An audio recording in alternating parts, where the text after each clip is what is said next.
Good morning. Self help group మహిళలకందరికీ కూడా ఒక గుడ్ న్యూస్. గుడ్ న్యూస్ అనగానే ఇందిరమ్మ చీరల గురించి చెప్తాననుకున్నారేమో. ఇందిరమ్మ చీరలు ముచ్చట కాదు. సెల్ఫ్ హెల్ప్ గ్రూప్ ఉండే మహిళలకి 10,00,000 రూపాయల బీమాని ప్రకటించారు. గ్రీన్ సిగ్నల్ ఇచ్చేసింది ప్రభుత్వం. దీనికి సంబంధించి సమీక్ష సమావేశం కూడా నిర్వహించారు. మరి ఇది ఎవరికిస్తారు? దీని లాభాలేంటి? ఇట్లాంటివన్నీ కూడా తెలుసుకుందాం ఈ వీడియోలో. అయితే సెల్ఫ్ హెల్ప్ గ్రూప్ మహిళలు 10 మంది కలిసి గ్రూప్ పెట్టుకోవడం, అందులో ఒకరు ప్రెసిడెంట్‌ని, ఇంకొకరు వైస్ ప్రెసిడెంట్‌ని ఎన్నుకోవడం. ఇక గ్రూప్‌కి సంబంధించిన రుణాలకు సంబంధించి కావచ్చు, డబ్బులు సంబంధించిన లావాదేవీలు కావచ్చు, స్కీమ్స్‌కి సంబంధించి ఇవన్నీ కూడా వీళ్ళే చూస్తారు. సో, ఇది అందరికి కూడా తెలిసిందే.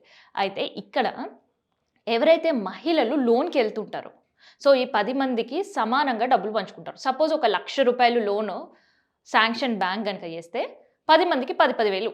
సో, అది ఒక సర్టెన్ డ్యూరేషన్ పెట్టుకుంటారు. ప్రతి నెల అసలు వడ్డీ కలిపి కడుతుంటారు. అయితే ప్రమాదవశాత్తు ఆ 10 మంది మహిళల్లో ఎవరైనా ఒకరు చనిపోతే ఆ రుణభారం మిగతా 9 మంది కట్టాల్సొచ్చేది.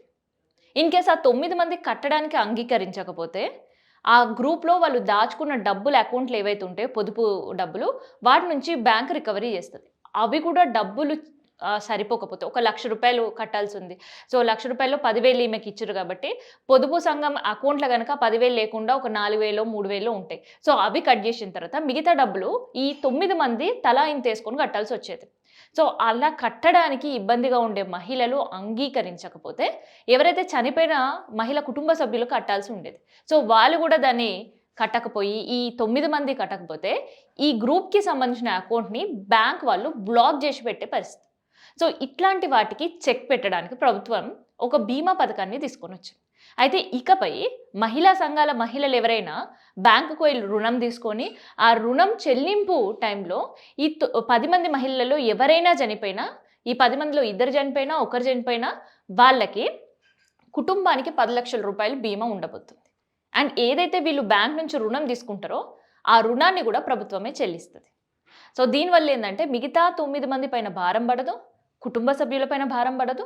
బ్యాంకులకు గూడా భారం కాకుండా ఉంటాయి సెల్ఫ్ హెల్ప్ గ్రూప్స్. ఎందుకంటే ఇట్లాంటి ఘటనలు తరచూ జరుగుతుంటే సెల్ఫ్ హెల్ప్ గ్రూప్‌కి లోన్‌లు ఇయ్యాలి అంటే బ్యాంకులు ఒకటికి 10 సార్లు ఆలోచించే పరిస్థితి. ఒకటికి 20 సార్లు బ్యాంక్ చుట్టూ తిరిగిన తర్వాత అప్పుడు లోన్ శాంక్షన్ చేస్తుంటారు. సో, అందుకని ఈ చికాకులకి అన్నిటికి చెక్ పెట్టడానికి 10,00,000 బీమా చనిపోయిన మహిళ కుటుంబానికి అండ్ వాళ్ళ లోన్ బ్యాంక్‌లో 2,00,000 3,00,000 తీసుకుంటే ₹1,00,000 తీసుకుంటే 10,000 కట్టాల్సిన లోను లేదంటే 2,00,000 తీసుకుంటే 20,000 కట్టాల్సిన మొత్తం ఉంటదిగా. అది సెల్ఫ్ హెల్ప్ గ్రూప్ మహిళలకు ప్రభుత్వమే చెల్లిస్తది వాళ్ళ తరఫున. సో, ఇట్లాంటి ఒక గుడ్ న్యూస్ తీసుకొనొచ్చిర్రనమాట. అయితే గతంలో ఇది ఉండేది. కానీ 10,00,000 బీమా కుటుంబ సభ్యులకి ఏదైతే డబ్బులు చెల్లించేది అది కాకుండా ఈ రుణం మాఫీ అంటే ఎవరైతే బాధిత మహిళ కుటుంబాల సభ్యులకు ఒక 50% ప్రభుత్వం చెల్లించేదనమాట. సో, అలాంటి బీమా అయితే ఉంది లోన్‌కి సంబంధించి. కానీ ఇక్కడ చనిపోయిన మహిళకు ఆర్థిక సహాయం అనేది లేకుండే. ఇప్పుడు అది కూడా యాడ్ చేసి ప్రభుత్వం కొత్త పథకాన్ని తీసుకొనొచ్చింది. సో, ఏదైతే పాత పథకం కింద 2024 సంవత్సరంలో దాదాపు 2.46 కోట్ల రూపాయలు బాధిత మహిళా కుటుంబాలకి చెల్లించిందనమాట. సో, ఇట్లా ఈ పొదుపు సంఘాల మహిళని ఆదుకోవాలి అండ్ దాంతో పాటు వాళ్ళు సెల్ఫ్‌గా లోన్‌లు తీసుకోవడం కావచ్చు, లేదంటే ఏదైనా బిజినెస్ పెట్టుకోవడం కావచ్చు, లేదంటే చిన్న చిన్న గృహంలోనే ఒక చిన్న బిజినెస్ ఏర్పాటు చేసుకోవడం కావచ్చు, ఒక వ్యాపారాన్ని, సముదాయాన్ని ఏర్పాటు చేసుకోవడం కావచ్చు. ఇట్లా వాళ్ళకై వాళ్ళు ఎదగాలి అని ఒక ప్రభుత్వం వాళ్ళకి చేయూత సహాయం అందించడానికి 10,00,000 బీమా అనేది స్టార్ట్ చేసింది. సో, ఇప్పటివరకు సెల్ఫ్ హెల్ప్ గ్రూప్ సంబంధించిన చీరల గురించి మాత్రమే ఆలోచించే సెల్ఫ్ హెల్ప్ గ్రూప్ మహిళలకు ఈ బీమా పథకం అనేది ఉపయోగపడుతది. సో, ఈ బీమా ప్రవేశపెట్టిన తర్వాత సెల్ఫ్ హెల్ప్ గ్రూప్‌ల సంఖ్య కూడా పెరిగే అవకాశం ఉంది.